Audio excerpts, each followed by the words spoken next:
Hey, Wellness Warrior, Jackie Elmer here in the early morning sunrise here in Scottsdale, Arizona. And I wanted to talk to you today about the importance of what I call Cavewoman living or Cavewoman reset. And that is really about resetting our biological clocks back to our circadian rhythm and getting into that routine that we were originally built in our DNA and our genetic code as human beings here on this earth, having this human experience.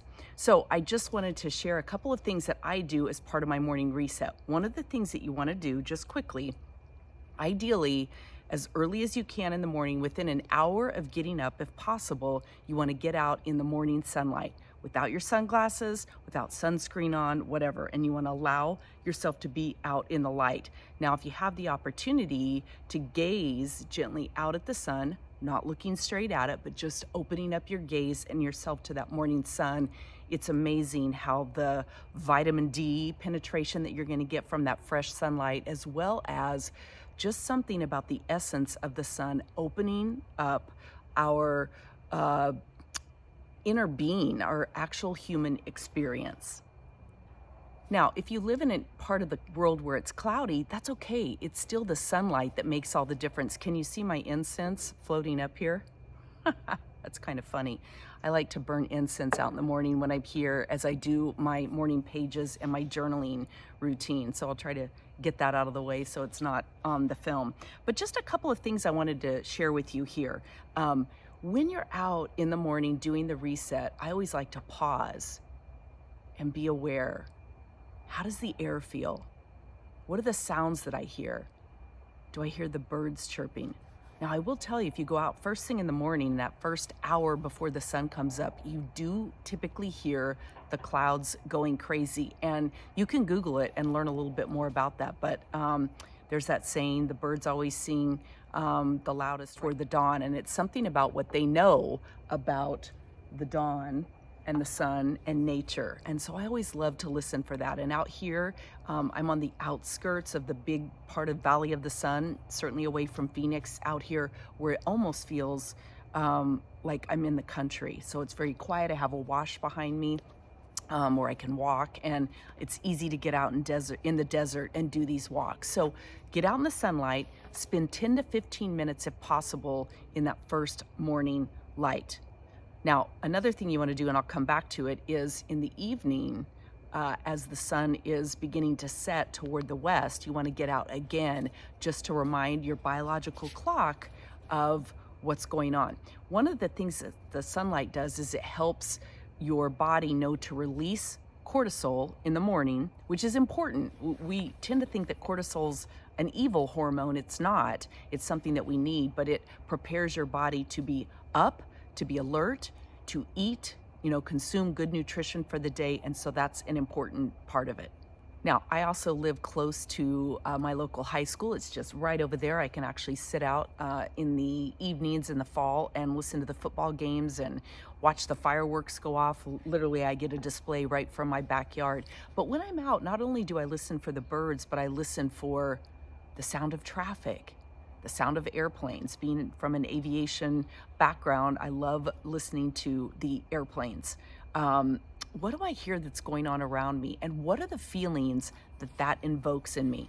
I know for a lot of people who are just getting started with a morning practice of journaling or doing morning pages, that can be a great prompt for you to get you started with what you want to share, what you want to write about in your journal or your morning pages. Now, a couple of other things that I like to include in the Cavewoman reset that I like to do is I like to make sure that I hit my goal of 10,000 steps a day. Movement is so important to our bodies.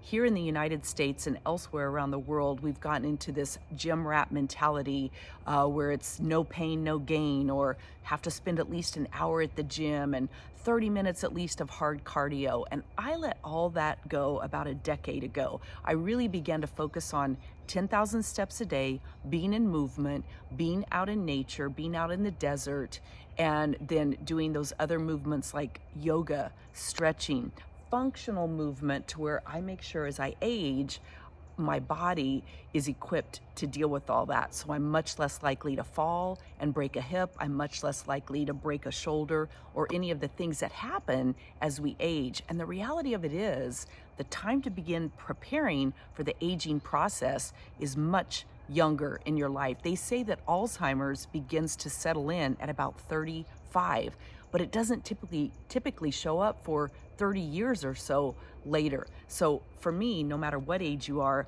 all of this is great advice that can help you. Now, if you work full time, hopefully you can get out early morning just to allow your body to adapt, but make time for yourself during the day too. Smoker or non-smoker, take a smoking break, take a daylight break. And if you can get outside of the building, if you work in a building, and just have 5 to 10 minutes out in the sun, the more time you can get out in nature, the better it is for your overall sense of well-being. And it's really been proven, a lot of studies have shown, just simply getting out in nature automatically raises up our level of positivity and can help quell depression. And we know that for those people who live in the more cloudy parts like Pacific Northwest, where I am in the United States, the incidence of depression for people who are in cloudy environments more is much higher. So sunshine is a great thing for lifting our mood. Yes, I love to reset my circadian rhythm with this first morning sunlight. Shortly, I'll be in my little meditation spot, journaling. And there's nothing quite like having my trusty companion out here getting his circadian rhythm reset too. This is Bruno. In just a little bit, I will be working out over there in the sunlight as well. And in the meantime, here is my workspace. I've got the pool, I've got my incense going, I've got my morning tea, and I have my journal to do my journaling and my morning pages. Don't be afraid to take your journal out with you walking either. Meditate in a park, journal in a park.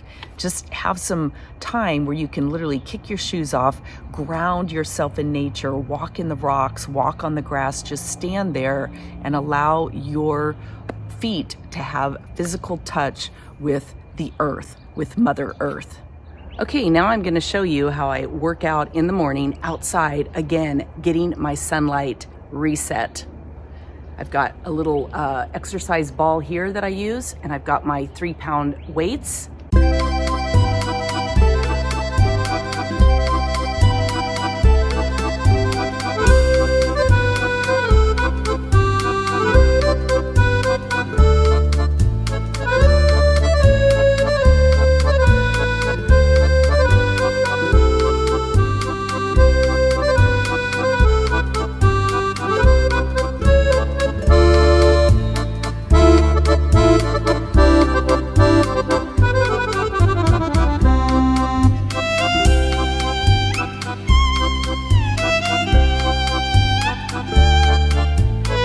I will do that for 10 to 15 minutes each morning as time allows. Now, part of a good circadian rhythm and reset is to get out in the afternoon and evening sun. The afternoon and evening sun offer a bit of a different quality of light, and your body and your brain is wired to understand that this is the evening and afternoon sun, and that it's telling you to begin to shut down, to begin to close things off, to begin to prepare for sleep and healing and rejuvenation and all that our slumber provides us. And I hope, like me, that you'll begin to find that you begin to habit stack the more you do this. I know for me, once I focused on 10,000 steps, when I would get back home, I would make sure that I hydrated my body fully. And then I wanted to eat well because I had just been out and had all this great movement, 4 to 6 miles in the desert. So I started making really good food choices. And then that encouraged me to also want to stretch and really work my muscles and take advantage of that. And then I found it easier to find 10 to 15 minutes a day to actually do a weight workout with bands, with weights, with my little total gym, which I'll show you on another video. But these are examples of habit stacking. So getting out in nature, resetting our circadian rhythm through the sun can help propel us to want to make a better food choice. to help us want to make movement choices. And that's how we begin to change those negative habits and stack and build new ones. I'm Jackie Elmer. Grab my guide over at lowertoxiclife.com and let me know what you're doing to reset your circadian rhythm on a daily basis. How are you living the Cavewoman approach? And be sure that you watch this upcoming video next on workouts and being functional at age 50 and beyond. Be sure and subscribe and like, and leave me a comment below.